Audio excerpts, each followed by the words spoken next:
Inland Sports.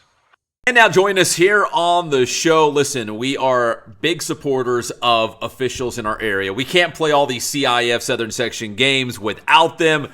All the sports, there's officials there, basketball, soccer, football, you name it. This guy has been a fixture with officials. Obviously, his name carries a lot of weight in the sports arena in our area. It's Matt Arellano. And Matt, listen, welcome to the show. I've seen you at so many different games. My question to you is, why did you become an official, first of all?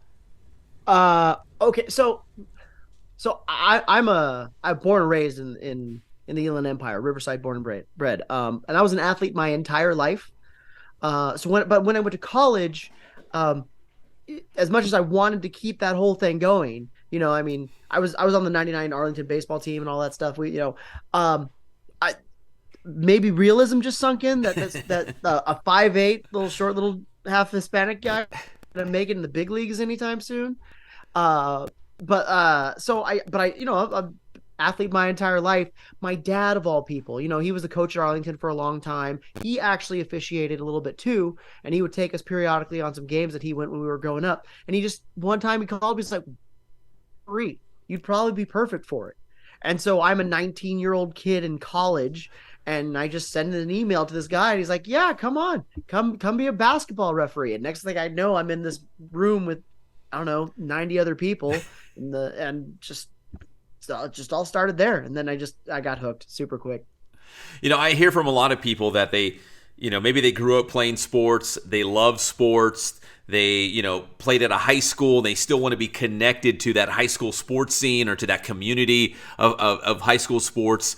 This is the ideal way, right? I mean, you got the best seat in the house. You're actually on the field or the court or wherever it might be, and you're still plugged into the thing that you grew up loving, and that's high school sports.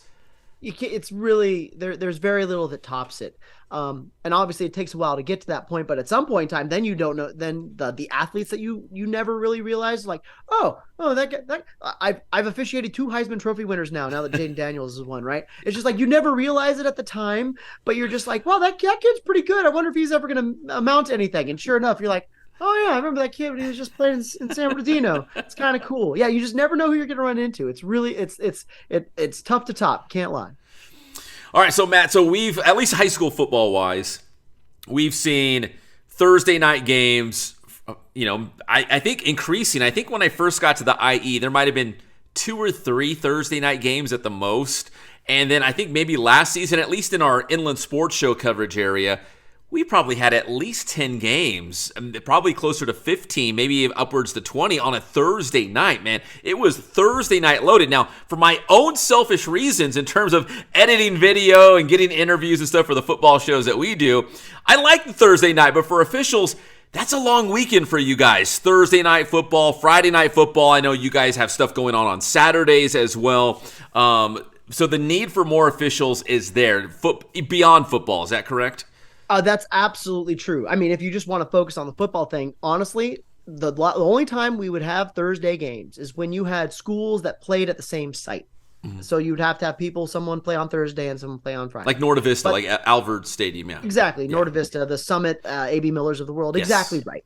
But other than that, I mean, everyone wants to play on Fridays. You get into it playing on Fridays. But yes, the unfortunate fact of the matter is that we just don't have the manpower to cover 30 some odd games on a Friday night anymore. We used to. You just blame it on COVID like everything else. I mean, but that gave kind of everyone an excuse to sort of back away and kind of do other things with their lives. And when we came back from it, we were just everyone. You're exactly right. Has been falling short. The same thing goes for. I also referee basketball. Same thing goes on that level too. The baseball units are hurting. Everyone's been hurting, and we're slowly starting to come back. But it's really it's been tough. It's been really tough going. Unfortunately, Matt, you just brought up a great point that I want to piggyback off of real quick. Is that you said you do football, you do basketball right now too. So these officials who you think, oh, okay, well, they can trudge through football season and do a couple nights every single week, and you get to the end of football season, now you get your break. But for guys like you, I mean, these officials are doing multiple sports, right? Like there's not really an off season. If you want to stay that busy, you could be that busy. Absolutely, and unfortunately, or maybe fortunately, I don't know. There are some people that have just been have been working straight through the entire time who will go. I know many people who will go from football into basketball, and then a lot of people end up doing baseball in the spring. Or you'll have the volleyball officials have the do will do winter and the girls in the winter, sorry, in the fall, excuse me, Yeah, and then the boys in the spring, and then they'll do pick up a winter sport. Like a lot of soccer officials will do that. But you're right, it's just but it people don't realize it. It's incredibly taxing. I mean, people don't think just the volleyball officials. People don't think just standing there the entire time is a lot, but you're literally standing just in a small little confined little ladder for like 3 hours. It's not the easiest thing in the world. But yeah, so by the time you get to the end of the spring season, it's really taxing, like pretty exhausting. And I'm not an old guy. At least I don't feel that way. But even I'm like in the middle of January right now. I'm like, I'm starting to feel it. Like I'm stretching a lot longer than I used to before games. Let me tell you.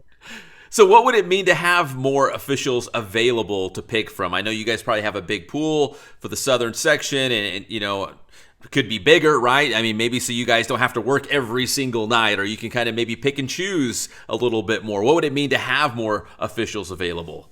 Well, that is the big thing. Is honestly, it would be fantastic to just be able to work a couple nights a week. Um, some people like working all the time. Yeah. Some people like the money that comes with it, which don't get me wrong is nice. Yeah. But I mean, frankly, I'm at a point where I would just like to just work. I would love if I could work 2-3 nights a week max during basketball season. That would be fantastic. And yes, I mean, not that I don't choose my games, obviously, but yes, you could allow your higher quality officials to work higher quality games that they would deserve, and this is probably the better thing, they could mentor younger officials on certain nights. Like I love working with newer officials, try and bring them up.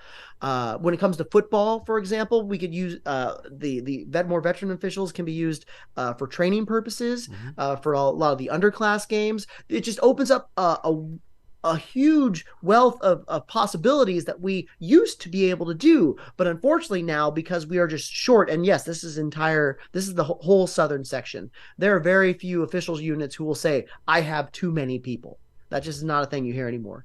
So unfortunately, people are just working every single time they're available, and it's really kind of taking back from all those things that we used to do to try and make ourselves better. We're kind of forced to do that on our own during our respective off seasons, and it's not as lucrative as it once was.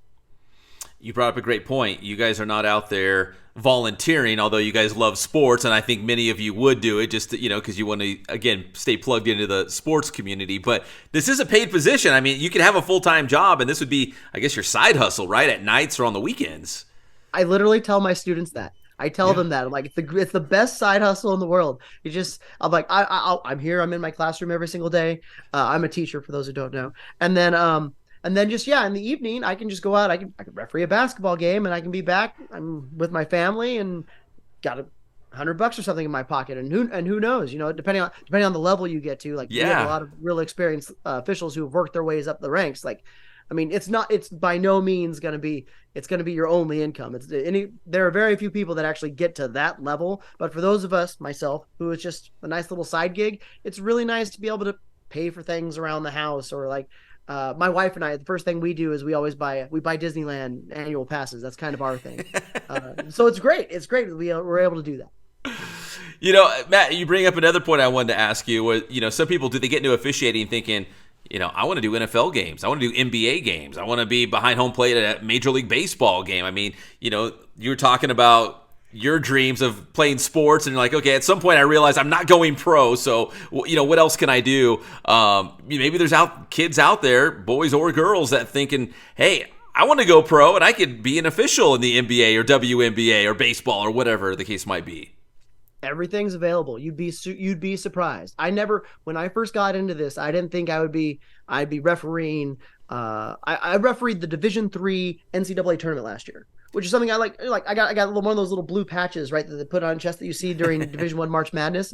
I'm not Division I, but like I got to referee this really cool national tournament. I never thought I would do something like that.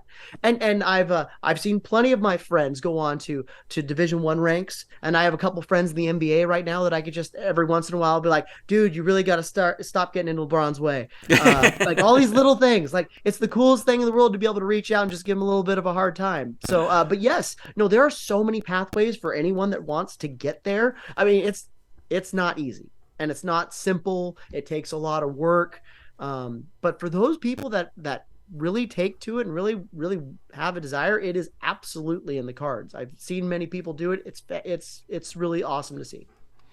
All right, Matt, so I know you're part of the Inland Football Officials Association. I know you guys are recruiting hard. And I know football, we just finished high school football, but people are already, thinking about next season. I know as officials, you guys are doing the same thing, right? Trying to line people up, get new guys maybe signed up to officiate games next year. Is that the case? And if there's someone out there watching this and they want to get involved, how do they do that? Exactly right. So we are just getting started with, we're about to release all of our sign-up materials. If Inland FOA is our handle on Instagram and X, whatever it's called now. And we are, and we've shared it with a few other people right now. You could either go to inlandfootballofficialsassociation.net, or you can go to either of our Instagram or Twitter handles. And at the end of this, as soon as we're done with this, there's our latest post that will be pinned is going to be our latest QR code that you can scan, and it'll take you straight to an interest sheet. And as soon as we start releasing all the information, which should be around the middle of February, we're going to be in contact with everybody. Now, we've already done this with a few people. There's been a lot of groups out there who are really supporting our cause and have already published our little ad with the little QR code on it. We've got a bunch of signups already. But anyone who wants to go, just click on the QR code, fill out that form, and the local will get a hold of you if you're interested in football. The good part about it is it does not take you just to our interest. It's for interest in any sport. If anyone's interested in anything whatsoever, we will make sure that the local unit gets in contact with you for whatever season's approaching. I mean, don't get me wrong. Come referee football. We could really use the bodies. No more Thursday games. But we're happy to help anybody. This is a nationwide thing. So anything we can do to help anyone, we want to bring you in. All right, yeah, there's definitely a shortage of officials out there. We love high school sports. We want to keep, seeing high school games out there. We need officials. They play such an important part, obviously, in the CIF Southern Section games. Matt Arellano. Matt, always appreciate it, man. You are an upstanding citizen of our community. I see so many games. Great sports family. I really appreciate you jumping on here on the Inland Sports Show. Really appreciate you having me. Can't say thank you enough. All right, that's Matt Arellano, again, the Inland Football Officials Association. But if it's not just football, they'll plug you into any sport. Just hit them up, and they'll find you a sport or a place for you if you're interested in officiating games. Inland Sports.